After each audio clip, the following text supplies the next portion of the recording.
Senior lecturer from BIPUC. Welcome to new session. This is the third session. In this session, we are going to describe about the matrix notation of a LPP or mathematical notation of a LPP. In the previous session, we learned about the general formulation of a LPP. Now, how this general form of LPP will be converted into matrix form, and we are going to see in this session. Matrix notation, actually a general LPP with n variables and m constraints can be expressed in the form of matrix. So let us see, I have written both side by side. This is a general form of LPP and this is the matrix notation of a LPP. See here, z equals to c1 x1 plus c2 x2 plus cn xn. This is the objective function. I told you in the previous session, this objective function has to be maximized or minimized. Here c1, c2, cn are the constants or coefficients of a decision variables.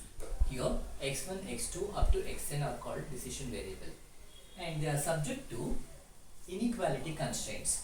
Here a11, a12 up to a1n, and similarly all these are the coefficients of the inequality constants. That is inequality, whatever the solutions or equations, inequality equations will be given. In this, these constants will refer as the coefficients, and they are either the lesser than or greater than or equals. So hence it is called as a inequality. They are not equal, hence they are called as inequality constraints.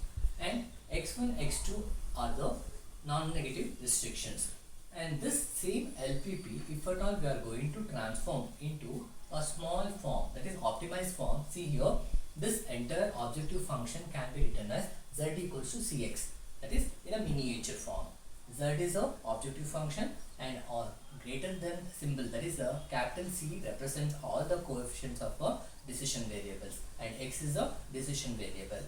And subject to, see here once again, this set of inequality constraints can be represented by a single line function, that is ax less than or equals to greater than or equals to b, and this entire inequality constraints will be represented by this particular line, and the non-negative restrictions, that is x greater than or equals to 0. Now the same LPP, that is general form of LPP, how we are going to transform into matrix form? For that, first we need to represent one particular row of matrix, that is the cost or profit coefficients. See, I told you in a objective function the coefficients will be given.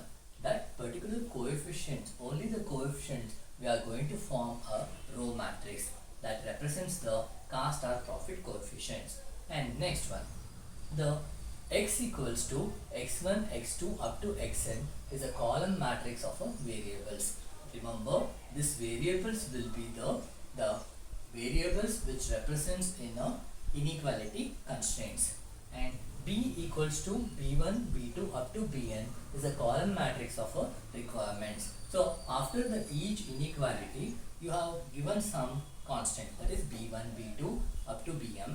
So these are the column matrix of a requirements, and then the entire thing we are going to form in a matrix form. See here, a equals to a11, a12 up to a1n, and this is the matrix of a coefficients of order m cross n. That means there are m number of rows and n number of columns. So this is how that is a given generalized form of LPP can be converted into matrix notation or a matrix form.